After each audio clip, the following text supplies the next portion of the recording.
آج ہم ہیں کتاب الفوائد کے ساتھ امام ابن القیم رحمہ اللہ کی بہت ہی عظیم، بہت ہی مفید کتاب، طرح طرح کی حکمتوں اور طرح طرح کی دنائی پہ مشتمل باتوں اور طرح طرح کے فوائد سے بھرپور،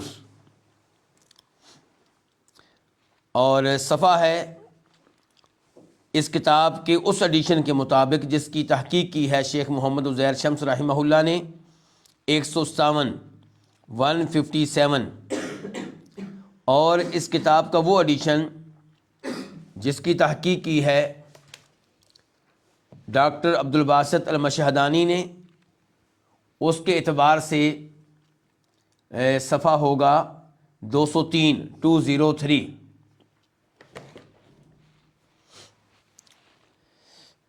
آغاز کرتے ہیں آج کے پہلے فائدے سے۔ امام صاحب فرماتے ہیں پہلے فائدے میں کہ اقرب الوسائل الی اللہ ملازمۃ السنہ والوقوف معها فی الظاہر والباطن۔ اقرب الوسائل الی اللہ، اللہ رب العزت کی طرف پہنچانے والا قریبی ترین وسیلہ، اللہ کی طرف پہنچانے والے قریبی ترین وسیلے، واسطے، ذرائع۔ گویا کہ اس فائدے کا موضوع کیا ہے کہ ہم اللہ تعالیٰ تک کیسے پہنچ سکتے ہیں، اللہ تعالیٰ تک پہنچنے کے لیے قریبی ترین راستہ کون سا ہے۔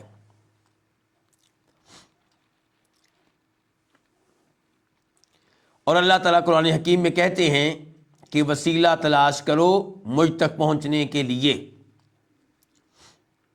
تو ہم وسیلہ کو ماننے والے ہیں کہ نہ ماننے والے؟ ہم وسیلہ کو ماننے والے ہیں، لیکن سوال یہ کہ وسیلہ ہے کیا؟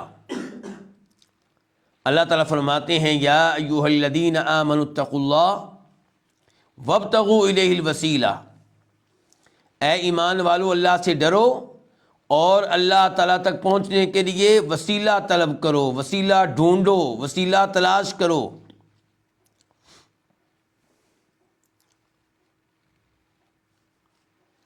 اچھا، ایک ہوتا ہے دعا میں اللہ کو کسی چیز کا واسطہ دینا، وہ اور موضوع ہے، اور ایک ہے اللہ تعالیٰ تک پہنچنے کے لیے کوئی وسیلہ اختیار کرنا۔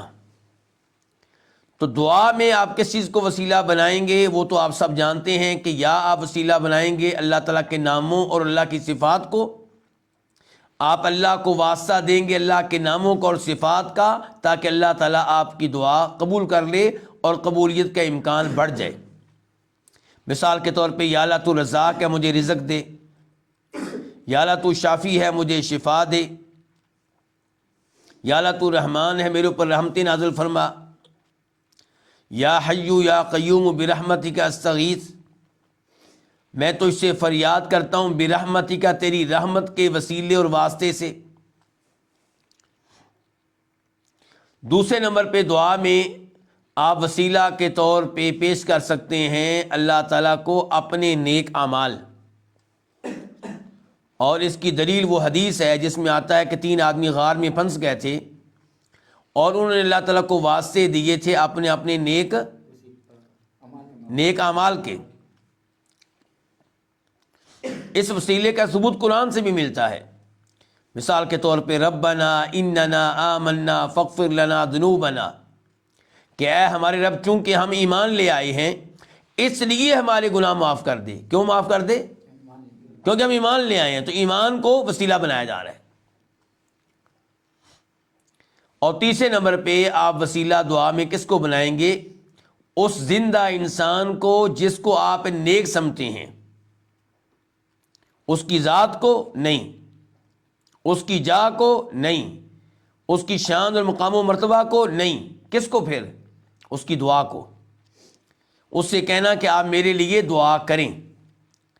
مثال کے طور پہ اپنے والد سے کہنا میرے لیے دعا کریں، کیونکہ والد کی دعا اولاد کے حق میں قبول ہوتی ہے۔ والدہ سے کہنا امی جان میرے لیے دعا کریں۔ کسی عالم دین سے کہنا جو توحید کے اوپر ہو، سنت کے اوپر ہو، شرک و بدعات سے دور رہتا ہو، باعمل ہو، کہ میرے لیے دعا کریں. تو یہ کون سے وسیلے اور واسطے ہوئے جن کو آپ اختیار کریں گے؟ کس میں؟ دعا میں. اور ہمارا موضوع آج یہ چیز نہیں ہے.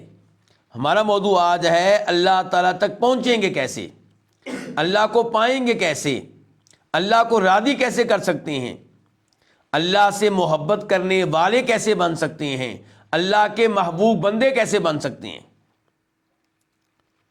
تو یہ موضوع ہے اس فائدے کا کہ اقرب الوسائل الی اللہ، اللہ تعالیٰ تک پہنچنے کے لیے قریبی ترین وسیلے کیا ہیں وہ بتانے لگے ہیں امام صاحب. کتنے بتائے ہیں؟ 3. کہتے ہیں ملازمت السنہ والوقوف معہا فی الظاہر والباطن، سنت کو اختیار کرنا، سنت کو لازمی پکڑ لینا، سنت کے ساتھ چمٹ جانا. والوقوف معہا فی الظاہر والباطن، اور ظاہری طور پہ باطنی طور پہ سنت کی تائید کرنا، سنت کو تقویت پہنچانا، سنت کے ساتھ ٹھہرنا.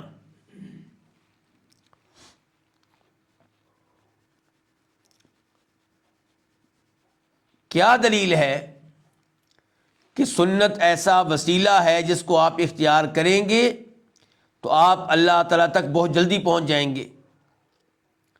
اللہ تعالیٰ فرماتے ہیں قرآن حکیم میں قل ان کنتم تحبون اللہ فاتبعونی یحببکم اللہ ویغفر لکم ذنوبکم، اگر تم اللہ سے محبت کرنا چاہتے ہو، اگر تمہیں واقعی اللہ سے محبت ہے، فاتبعونی تو میرے نبی صلی اللہ علیہ وسلم کی پیروی کرو، ان کی سنت پہ چلو، ان کے نقش قدم پہ چلو. جب ان کی پیروی کرو گے، ان کی سنت کو اپناؤ گے، ان کے نقش قدم پہ چلو گے، کیا ہوگا؟ یحببکم اللہ، اللہ تمہیں اپنا محبوب بنا لے گا، تم اللہ کی محبت کو پالو گے. تو پہنچ گئے نا اللہ تک. کیسے پہنچے؟ نبی علیہ السلام کی سنت کو اپنا کر، آپ کی احادیث کو اپنا کر، آپ کے طریقے کو اپنا کر اللہ تمہیں اپنا محبوب بنا لے گا اور تمہاری گناہ بھی معاف کر دے گا. اللہ تعالیٰ نے آپ کی سنت کو اپنانے کا بار بار حکم دیا ہے، وما آتاکم الرسول فخذوہ وما نہاکم عنہ فانتہوا، کہ جو بھی رسول تمہیں دیں، جو بھی حکم دیں، اسے لے لو، اسے اپناؤ، اس پہ ایمان لاؤ، اس پہ عمل کرو، اور جس چیز سے آپ روک دیں اس سے دور رہو، اس سے اجتناب کرو، اس سے باز آ جاؤ.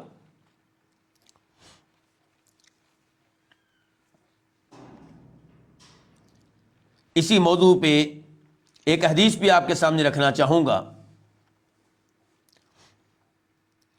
اس حدیث کو امام ابو داؤد اور دیگر کئی ائمہ حدیث روایت کرتے ہیں جناب ارباز بن ساریہ رضی اللہ تعالیٰ عنہ سے.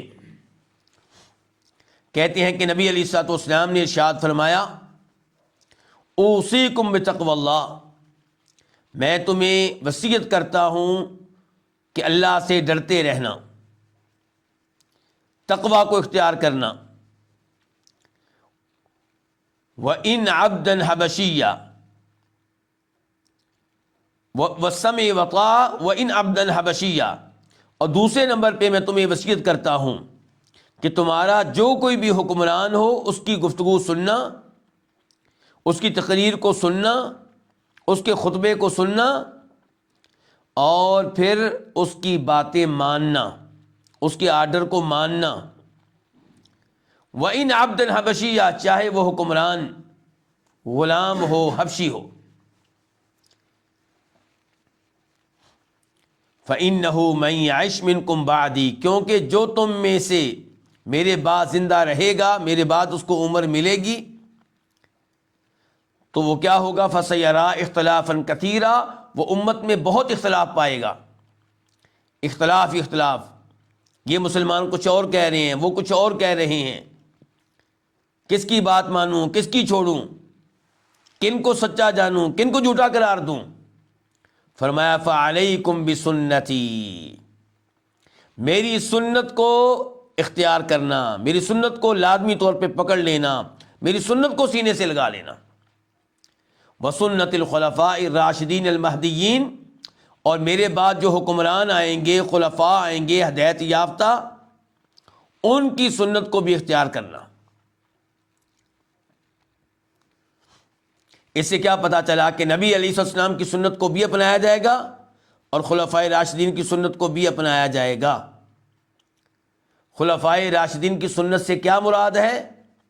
اس سے مراد ان کے انتظامی فیصلے ہیں، کیونکہ دین تو مکمل ہو چکا، ایسا تو نہیں ہے کہ وہ کوئی نیا دین دیں گے ہمیں۔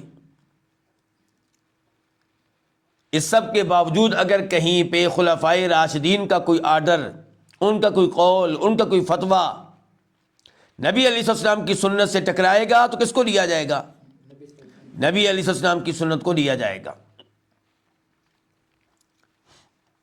آپ فرما رہے ہیں تمسکوا بہا، میری سنت کو مضبوطی سے تھام لینا۔ پہلے بھی کہہ چکے ہیں علیکم بسنتی، دوبارہ تاکید کر رہے ہیں تمسکوا بہا، میری سنت کو مضبوطی سے تھام لینا۔ وعضوا علیہا بالنواجذ، اور میری سنت کو اپنی داڑھوں کے ذریعے پکڑ لینا۔ داڑھ کے ذریعے کس چیز کو پکڑتے ہیں؟ جس کو چھوڑنا نہیں ہے۔ تو اپنی مضبوط داڑھوں کے ذریعے میری سنت کو پکڑ لینا، یعنی کہ کسی قیمت پہ میری سنت کو چھوڑنا نہیں ہے۔ وَإِيَّاكُمْ وَمُحْدَثَاتِ الْأُمُورِ، اور دین میں نئے نئے کام داخل کرنے سے بچنا۔ فَإِنَّ كُلَّ مُحْدَثَةٍ بِدْعَةٍ، کیونکہ ہر نیا کام بدعت ہے، اور ہر بدعت کیا ہے؟ گمراہی ہے۔ یہ ابو داؤد شریف کی حدیث ہے 4607، 4607۔ تو قرآن کی آیات سے اور ان احادیث سے تائید ہوتی ہے اس کی جو کہا ہے ابھی امام ابن القیم رحمہ اللہ نے۔ وہ کہہ رہے ہیں کہ اللہ تعالی تک پہنچنے کے لیے قریبی ترین وسیلہ کیا ہے؟ سنت کو اختیار کرنا، ظاہری طور پہ بھی اور باطنی طور پہ بھی۔ یہاں پہ مجھے شیخ ابن باز رحمہ اللہ کا فتویٰ یاد آ گیا، کئی دفعہ آپ کے سامنے پہلے بھی ذکر کر چکا ہوں، لیکن اہمیت کے پیش نظر اس کو دوبارہ ذکر کر رہا ہوں، آئندہ بھی ذکر کرتا رہوں گا۔ آپ جانتے ہیں کہ نبی علیہ الصلوۃ والسلام نے منع کیا ہے اس سے کہ کوئی ایک پاؤں میں جوتا پہنے اور دوسرے میں نہ پہنے، یا دونوں پاؤں میں پہنے یا کسی میں بھی نہ پہنے۔ تو کسی نے شیخ ابن باز رحمہ اللہ سے یہ سوال کیا کہ اگر ہم جوتا اتاریں اور پھر پہننے لگیں تو ہم دیکھیں کہ ایک جوتا جو ہے وہ قریب پڑا ہوا ہے اور دوسرا دور پڑا ہوا ہے، تو کیا جائز ہے کہ ایک پاؤں میں جوتا پہن لیں اور ایک قدم چل کر، دو قدم چل کر پھر دوسرا پہن لیں؟ فرمایا کوشش کرو کہ تمہارا ایک قدم بھی سنت کی خلاف ورزی میں نہ اٹھے۔ جب آپ سنت کو یہ اہمیت دیں گے تو اللہ رب العزت آپ کو اہمیت دے گا۔ جب آپ نبی علیہ الصلوۃ والسلام کے فرامین اور ارشادات کو یہ اہمیت دیں گے تو آپ اللہ رب العزت کے محبوب و مقرب بن جائیں گے۔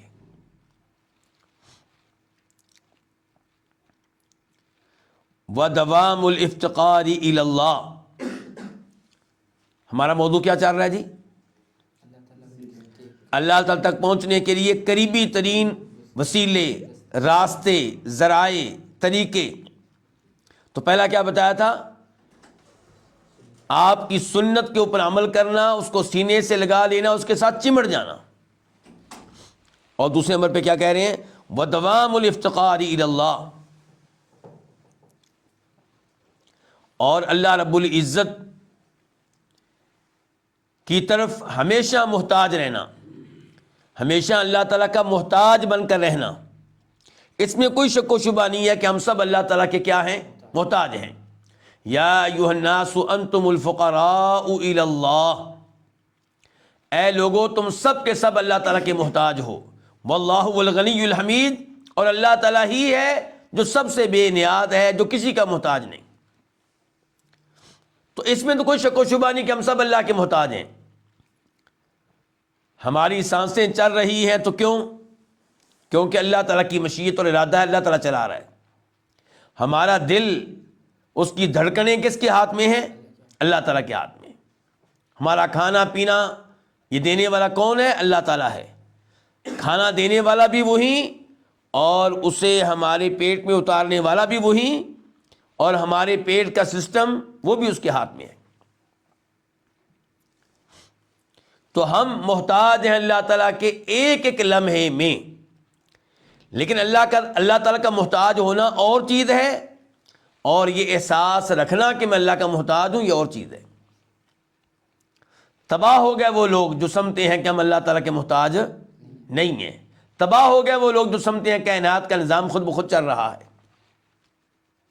ملحد، بے دین، اللہ کے وجود کا انکار کرنے والے، اسباب پہ حد سے زیادہ اعتماد کرنے والے، یہ سب تباہ ہو گئے۔ کامیاب ہے وہ جو یہ سمجھتا ہے کہ میں اللہ کا محتاج ہوں، اللہ کے بغیر میں کچھ بھی نہیں ہوں۔ موسیٰ علیہ السلام کیا کہہ رہے ہیں؟ رب انی لما انزلت الی من خیر فقیر، اے میرے رب، مصر سے یہاں پہنچ چکا ہوں مدین میں، میرا شہر نہیں ہے، میرے کوئی رشتہ دار یہاں پہ نہیں ہے، میری فیملی یہاں پہ نہیں ہے، مجھے کوئی جاننے والا نہیں ہے، یا اللہ میں تیری طرف سے آنے والی ہر خیر کا محتاج ہوں۔ اپنی محتاجگی ظاہر کی نا، یہ نہیں کہا کہ مجھے کوئی ضرورت نہیں ہے، میں بہت تیز ہوں، میں ابھی کسی سے بات کر لوں گا مجھے سب کچھ مل جائے گا۔ نہیں نہیں نہیں نہیں نہیں، اللہ سے دعائیں، اللہ سے التجائیں، اللہ کے سامنے درخواستیں، اللہ کے ساتھ تعلق، یہ ہے طریقہ کن کا؟ حضرات انبیاء کرام علیہم الصلوۃ والسلام کا۔ اور جو بدبخت ہیں، بد نصیب ہیں، ہدایت سے دور ہیں، وہ اسباب پہ اتنا اعتماد کرتے ہیں کہ اسباب پہ اعتماد کر کے سمجھتے ہیں کہ ہمیں خالق کی ضرورت نہیں ہے۔ اللہ تعالیٰ فرماتے ہیں ایسے لوگوں کی گمراہی کا تذکرہ کرتے ہوئے، کلا ان الانسان لیطغی ان رآہ استغنی، انسان تب سرکش بنتا ہے، انسان کی بدبختی کا آغاز تب ہوتا ہے جب وہ یہ سمجھتا ہے کہ میں مستغنی ہوں، بے نیاز ہوں، میں محتاج نہیں ہوں اللہ تعالیٰ کا۔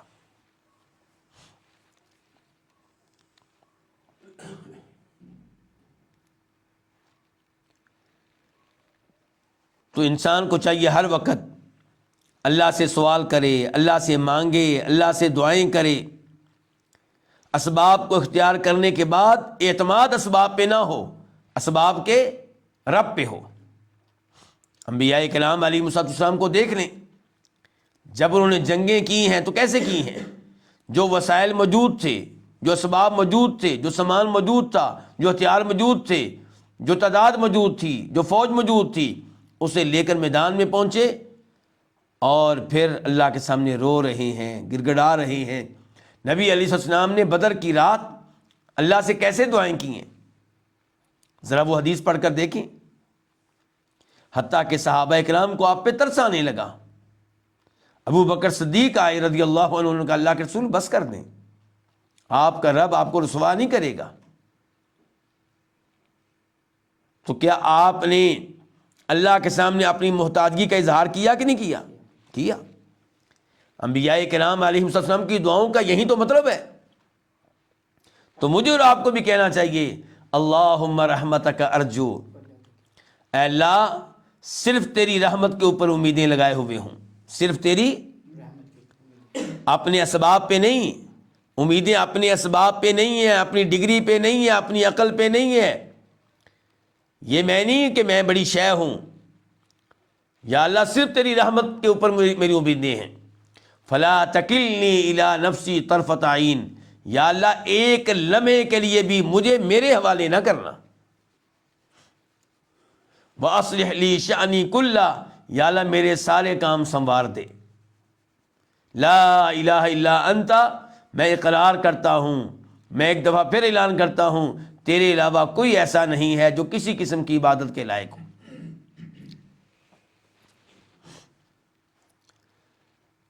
تو کتنے وسیلے بتا چکے ہیں امام صاحب؟ دو یہ وسیلے کس چیز کے ہیں؟ اللہ کے قریب ہونے کے لیے، اللہ کو پانے کے لیے، اللہ کا محبوب اور مقرب بندہ بننے کے لیے۔ تیسرے نمبر پہ فرماتے ہیں وَإِرَادَةُ وَجْهِهِ وَحْدَهُ بِالْأَقْوَالِ وَالْأَفْعَالِ، اپنے ہر قول میں اور اپنے ہر فعل میں صرف اللہ تعالیٰ کی رضا کا ارادہ کرنا۔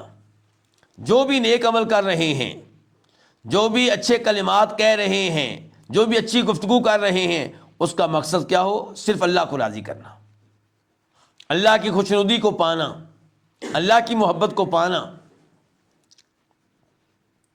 یہ بھی بہت عظیم بات کہی ہے امام صاحب نے، یعنی کہ ہمارے نیک اعمال کا مقصد یہ نہیں ہونا چاہیے کہ لوگ شاباش دیں گے، لوگوں میں ہمارا تذکرہ ہوگا، نمازیں پڑھنے کا، حج کرنے کا، روزے رکھنے کا، تلاوتیں کرنے کا، اذکار کرنے کا مقصد یہ نہ ہو کہ لوگ ہمیں نیک سمجھیں، لوگ ہمیں متقی جانیں۔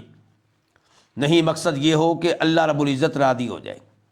نمازیں اس لیے، تلاوتیں اس لیے، اذکار اس لیے۔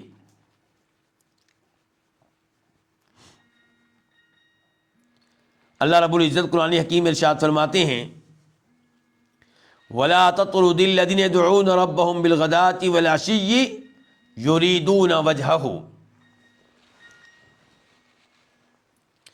کہ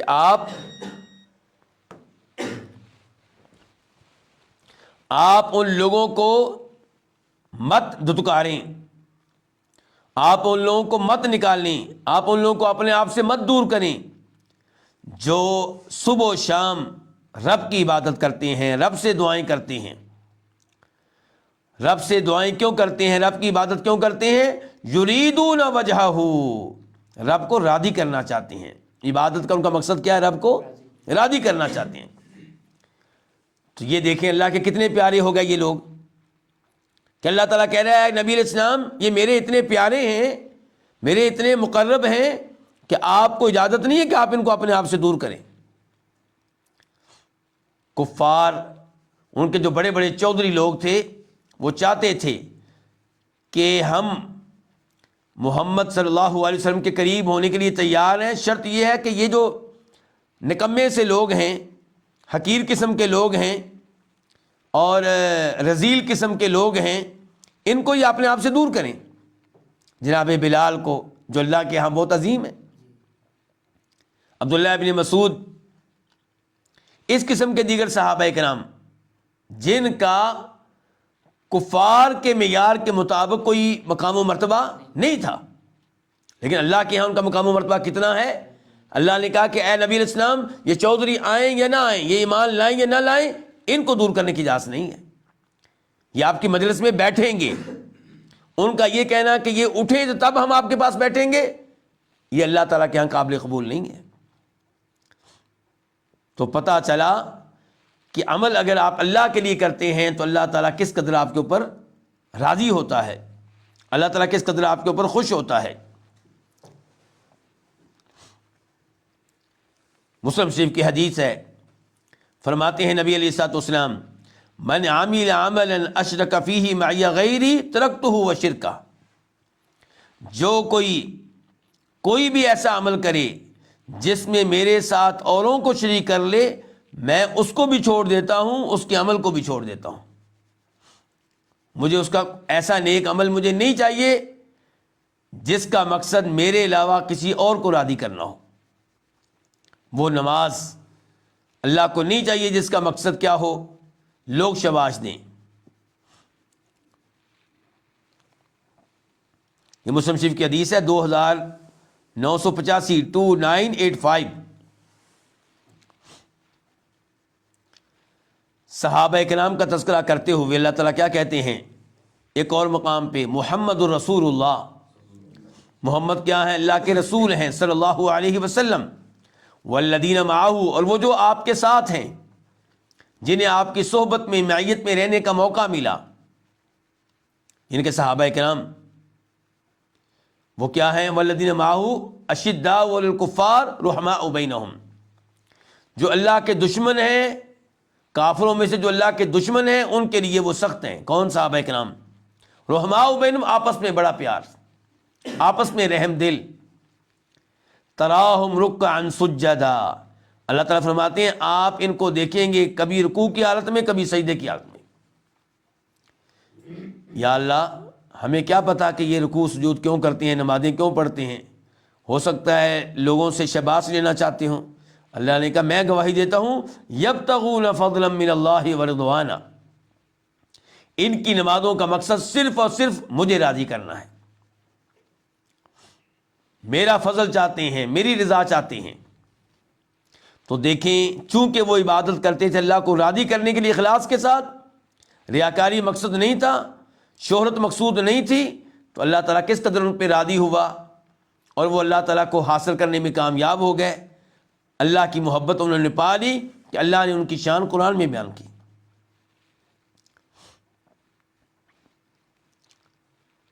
تو یہ 3 وسیلے ہو گئے جی. پہلا وسیلہ کیا تھا؟ سنت کو اچھی طرح پکڑ لینا، سنت کو اختیار کرنا، سنت کے ساتھ چمٹ جانا.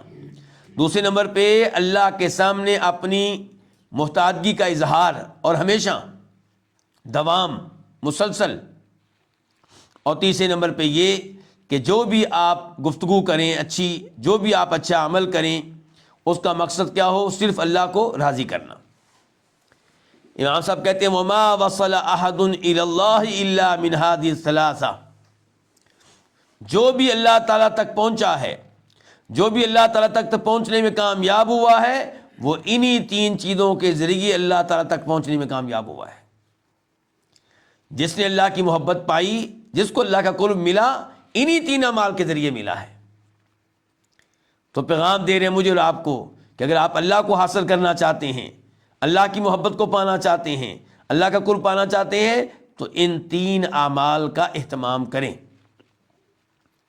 وَمَنْ قَطَعَ عَنْهُ أَحَدٌ إِلَّا بِانْقِطَاعِهِ عَنْهَا أَوْ عَنْ أَحَدِهَا،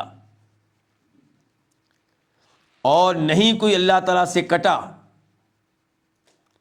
اور کوئی ایسا نہیں ہے جس کا اللہ سے تعلق ختم ہوا ہو، مگر جس کا بھی ختم ہوا ہے تب ختم ہوا ہے جب وہ ان 3 اعمال سے منقطع ہوا ہے یا ان 3 میں سے کسی ایک سے منقطع ہوا ہے.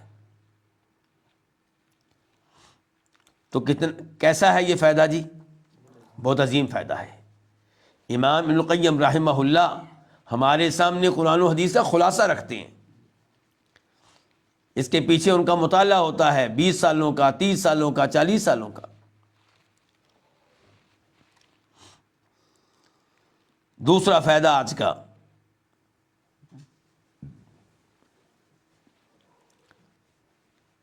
الاصول التي انبنى عليها سعادة العبد ثلاثة. اس فائدے کا خلاصہ کیا ہے کہ آپ سعادت مند کیسے بن سکتے ہیں، کامیاب انسان کیسے بن سکتے ہیں، خوش بخت کیسے بن سکتے ہیں. تو کہتے ہیں وہ اصول جن پہ انسان کی سعادت کا دار و مدار ہے وہ 3 ہیں. وہ اصول جن پہ بندے کی سعادت کا، انسان کی سعادت کا دار و مدار ہے وہ 3 ہیں. وَلِكُلِّ وَاحِدٍ مِّنْهَا ضِدُّهُ، اور ان میں سے ہر ایک کی کوئی نہ کوئی ضد ہے، کوئی نہ کوئی متضاد ہے، کوئی نہ کوئی اپوزٹ ہے. ہر چیز کا کوئی نہ کوئی مخالف چیز ہے اس کی. کیا ہیں جی؟ کہتے ہیں فمن فقد ذلك الاصل حصل على ضده، جو ان 3 اصولوں میں سے کسی اصول سے محروم رہا، وہ اس اصول کی جو متضاد چیز ہے، اپوزٹ چیز ہے، مخالف چیز ہے، پھر اس کو حاصل کرنے میں اس کو حاصل کرے گا، وہ اس کے نصیب میں آ جائے گی. بتانے لگے ہیں جی، یہاں پہ بھی 3 چیزیں بتائیں گے.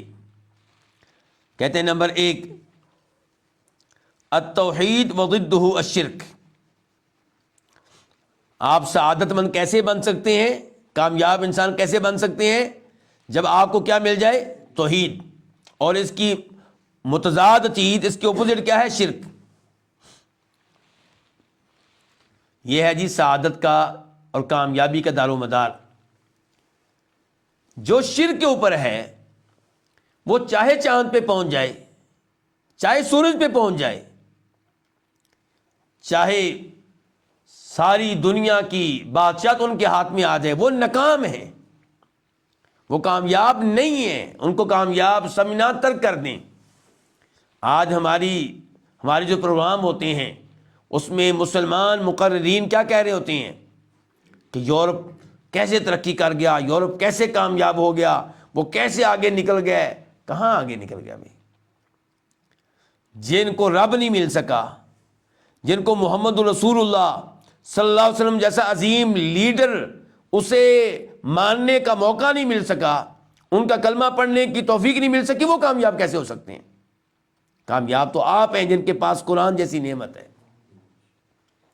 کامیاب تو آپ ہیں جن کو اللہ نے یہ توفیق دے رکھی ہے کہ صبح و شام اللہ کے ساتھ تعلق قائم کرتے ہیں، اذکار، اللہ سے دعائیں، جن کو پتہ ہے کہ پریشانی آئی تو رابطہ کس سے کرنا ہے۔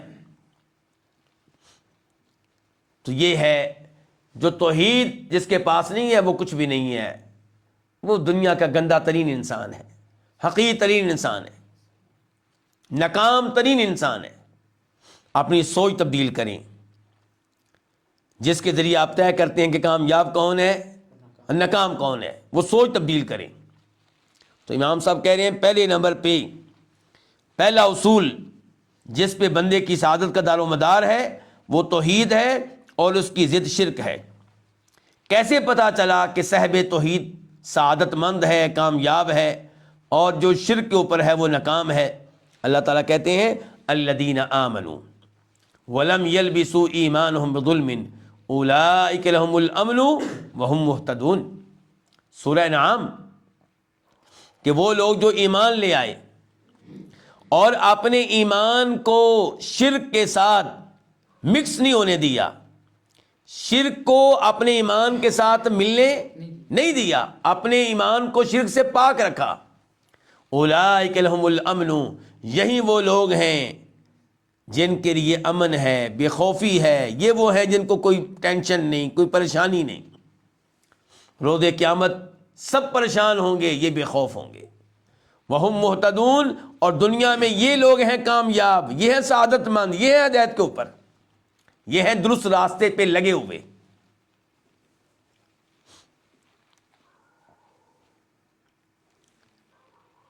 امام صاحب کیا کہہ رہے ہیں اس فائدے میں؟ بندے کی سعادت کا، انسان کی سعادت کا دار و مدار کتنی چیزوں پہ ہے؟ 3 اصولوں پہ۔ ایک اصول کیا بتا دیا انہوں نے؟ توحید۔ 3 بنیادی چیزیں، ایک بنیادی چیز کیا بتا دی؟ توحید۔ دوسرے نمبر پہ السنہ وضدھا البدع، دوسرے نمبر پہ کیا؟ سنت، اور اس کی ضد کیا ہے، اس کی متضاد چیز کیا ہے، اس کی الٹ چیز کیا ہے؟ بدعت۔ یعنی کہ آپ سنت پہ رہیں، نبی علیہ الصلوۃ والسلام صحابہ کرام کے طریقے پہ رہیں، بدعات سے بچ کر رہیں۔ اور اس موضوع کے اوپر تھوڑی دیر پہلے ہم گفتگو کر چکے ہیں، سنت کی اہمیت پہ گفتگو ہو چکی ہے نا۔ لیکن یہاں پہ میں امام مالک کا قول آپ کے سامنے رکھوں گا جس سے آپ کو پتہ چلے گا کہ سنت کی اہمیت کیا ہے۔ کہتے ہیں السنت سفینۃ نوح من رکبها نجا ومن تخلف عنها غرق۔ سنت جو ہے یہ نوح علیہ السلام والی کشتی ہے، جو اس کشتی میں بیٹھ گیا وہ بچ جائے گا، نجات پا جائے گا، اور جو اس کشتی میں نہ بیٹھا وہ غرق ہو جائے گا۔ جب نوح علیہ السلام کی قوم پہ عذاب آیا، طوفان آیا، تو کون تھے جو ہلاک ہونے سے بچے؟ جو نوح علیہ السلام کی کشتی میں بیٹھ گئے۔ جو نہیں بیٹھ سکے ہلاک ہو گئے، غرق ہو گئے، چاہے نوح علیہ السلام کا بیٹا تھا۔ تو کہتے ہیں کہ سنت جو ہے یہ نوح علیہ السلام والی کشتی ہے، جو سنت کو اپنائے گا، سنت پہ رہے گا، وہ کامیاب ہے۔ جو بدعات کو اختیار کرے گا وہ ناکام ہے، وہ ڈوب جائے گا، غرق ہو جائے گا، خسارے اور گھاٹے سے بچ نہیں سکے گا۔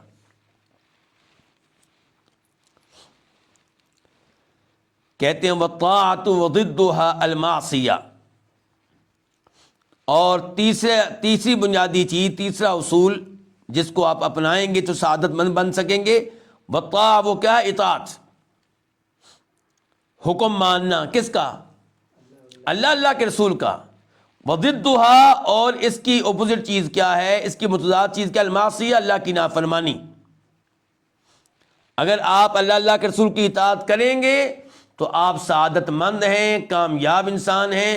اگر آپ اللہ کے رسول کی بات نہیں مانتے، وہ اللہ کے رسول کہیں نماز پڑھو آپ نہیں پڑھتے، وہ کہیں روزے رکھو آپ نہیں رکھتے، وہ کہیں حج کرو آپ حج نہیں کرتے، وہ کہیں زنا سے دور رہو آپ ان کی بات نہیں مانتے، زنا کا ارتکاب کرتے ہیں، وہ کہیں شراب سے دور ہو آپ شراب پیتے ہیں، وہ کہیں سود سے دور رہو آپ سود لیتے ہیں، وہ کہیں جادو سے دور رہو آپ جادو سیکھتے ہیں، سکھاتے ہیں، جادو اپنے رشتہ داروں پہ کرتے ہیں، وہ کہیں یتیم کا مال نہیں کھانا آپ یتیموں کا مال کھاتے ہیں، اس قسم کی نافرمانیاں کرتے ہیں، تو پھر آپ سعادت مند نہیں ہیں، کامیاب انسان آپ نہیں ہیں۔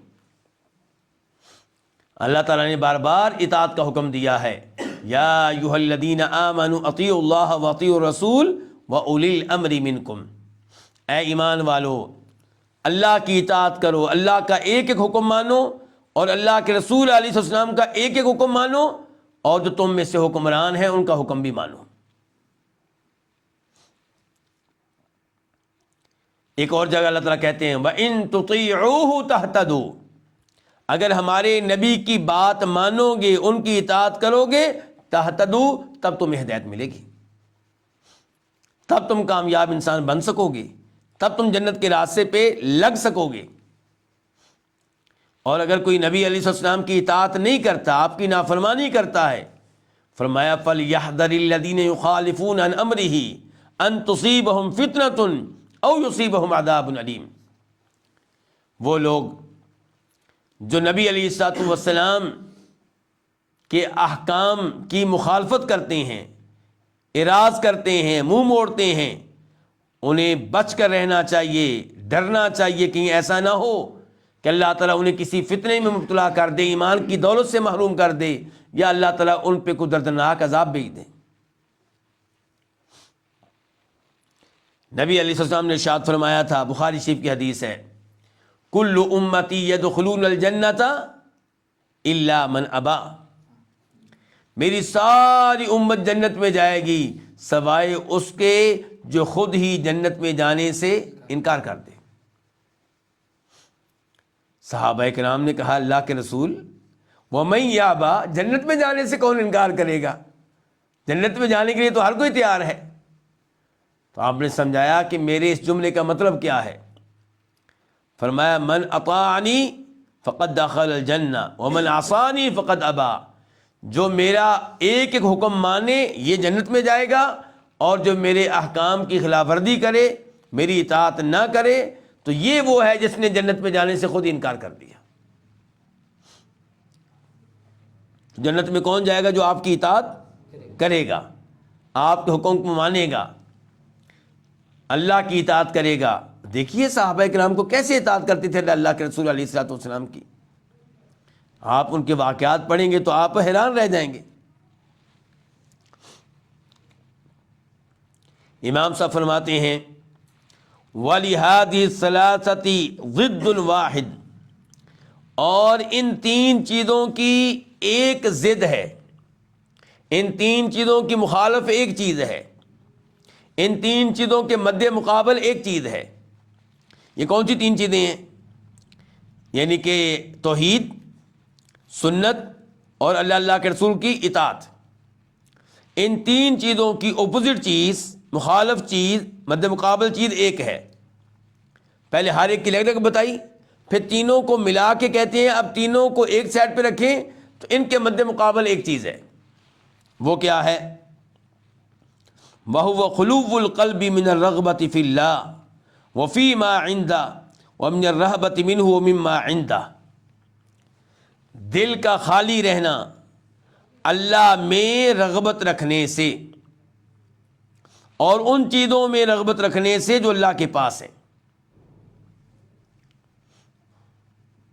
یعنی کہ جس کا دل، جس کو اللہ سے دلچسپی نہیں، خالق میں کوئی رغبت نہیں، اللہ تعالیٰ کی محبت کو پانے کا کوئی شوق ہی نہیں، اللہ کو راضی کرنے کا کوئی شوق ہی نہیں، نہ اللہ کے ناموں میں دلچسپی، نہ اللہ کی صفات میں دلچسپی، نہ اللہ کے قرآن میں دلچسپی، نہ اللہ کی مساعدت میں دلچسپی، اور نہ ان انعامات میں دلچسپی جو اللہ کے پاس ہیں۔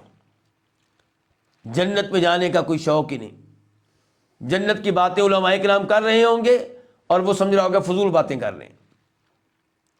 جنت کی حوروں کی باتیں ہو رہی ہوں گی اور وہ ہنس رہا ہوگا، مذاق اڑا رہا ہوگا۔ اللہ اکبر! کیا فرمایا ہے نبی علیہ الصلوۃ والسلام نے کہ جنت میں وہ نعمتیں ہیں جو کسی آنکھ نے کبھی بھی دیکھی نہیں۔ جنت میں وہ نعمتیں ہیں جو کسی کان نے کبھی بھی سنی نہیں۔ جنت میں وہ نعمتیں ہیں جن کا تصور بھی کسی دل میں نہیں آیا، سوچ بھی نہیں سکتے، جہاں ہماری سوچ بھی نہیں پہنچ سکتی وہ نعمتیں ہیں۔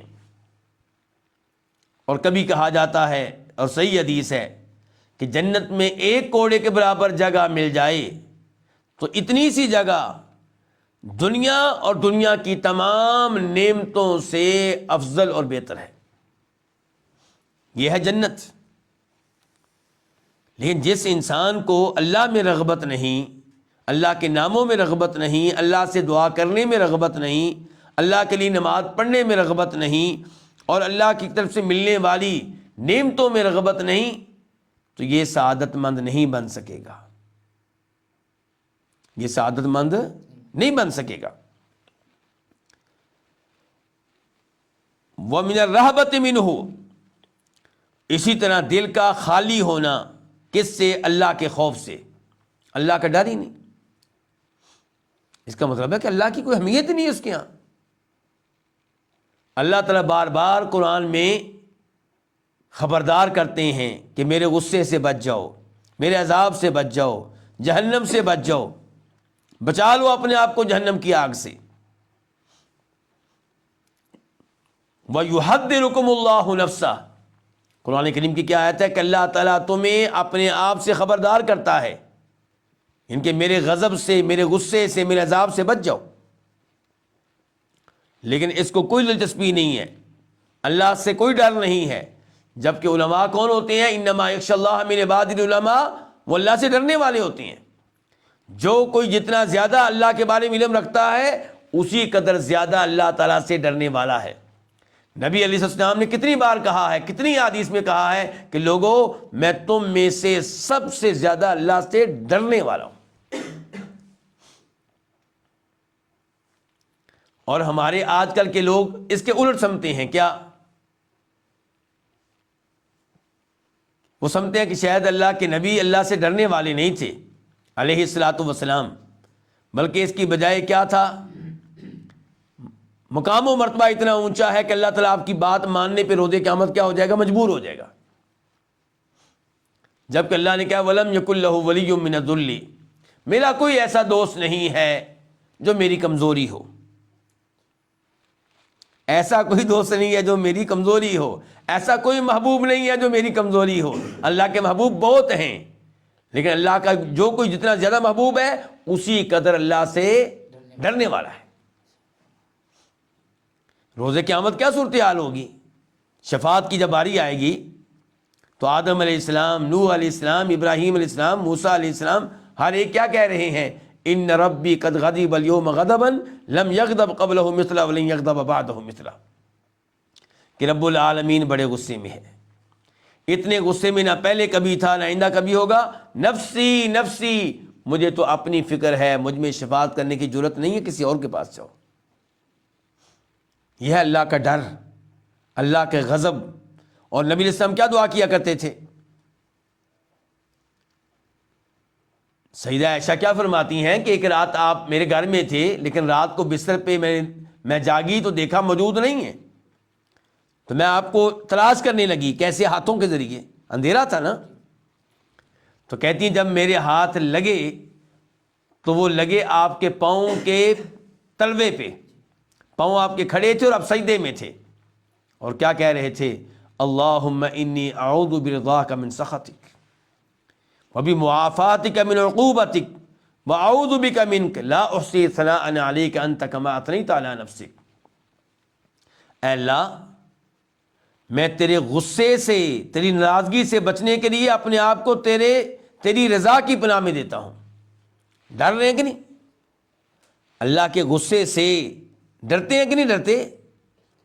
تو کہنے یا اللہ تیرے غصے سے بچنے کے لیے، تیرے غضب سے بچنے کے لیے، تیری ناراضگی سے بچنے کے لیے میں اپنے آپ کو تیری رضا کی پناہ میں دیتا ہوں۔ تیرے عذاب سے بچنے کے لیے میں اپنے آپ کو تیری عافیت کی پناہ میں دیتا ہوں۔ تو اس سے بچنے کے لیے میں اپنے آپ کو تیری پناہ میں دیتا ہوں۔ اللہ سے بچنے کے لیے پناہ کیسے مانگنی ہے؟ اللہ ہی سے، کیونکہ اللہ کے برابر کا کوئی ہے نہیں کہ جس سے کوئی کہا جائے کہ تو بچا لے۔ اللہ سے بچنے کے لیے اللہ ہی سے پناہ مانگنی ہے۔ تو یہ صورتحال ہے حضرات انبیاء کرام علیہم الصلوۃ والسلام کی۔ تو کہتے ہیں کہ امام صاحب کہتے ہیں کہ ان تینوں چیزوں کی ضد کیا ہے؟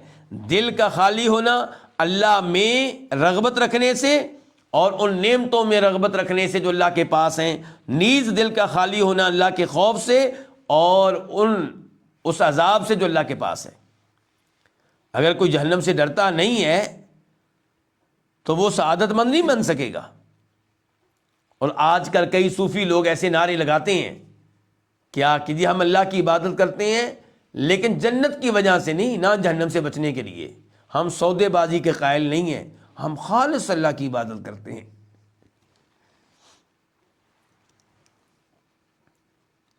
یہ تو خالق کی ویسے ہی توہین ہے۔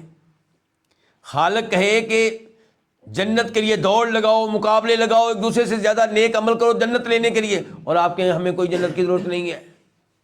یہ اللہ کی بےزتی نہیں کر رہے؟ آپ اللہ کی توہین نہیں کر رہے؟ اللہ کی نعمتوں کی توہین نہیں کر رہے؟ خالق کہے میری آگ سے بچ جاؤ، اتقوا النار ولو بشق تمرۃ، اپنے آپ کو جہنم کی آگ سے بچاؤ۔ اللہ کی راہ میں خرچ کرنے کے لیے جہنم کی آگ سے بچنے کے لیے کچھ نہیں ملتا، آدھی کھجور اللہ کی راہ میں دے دو، بچاؤ اپنے آپ کو، اپنی اولاد کو جہنم کی آگ سے۔ اور آپ کہیں جی نہیں جہنم کا کوئی مسئلہ نہیں ہے۔ اللہ تعالیٰ کیا فرماتے ہیں سورہ انبیاء میں؟ کئی ایک انبیاء کرام علیہم السلام کا تذکرہ کرنے کے بعد، انہم کانوا یسارعون فی الخیرات، بے شک یہ لوگ خیر کے کاموں میں ایک دوسرے سے بڑھ کر جلدی کیا کرتے تھے۔ خیر کے کاموں میں تاخیر ہم کیا کرتے ہیں؟ ہم نے داڑھی کب رکھنی ہے؟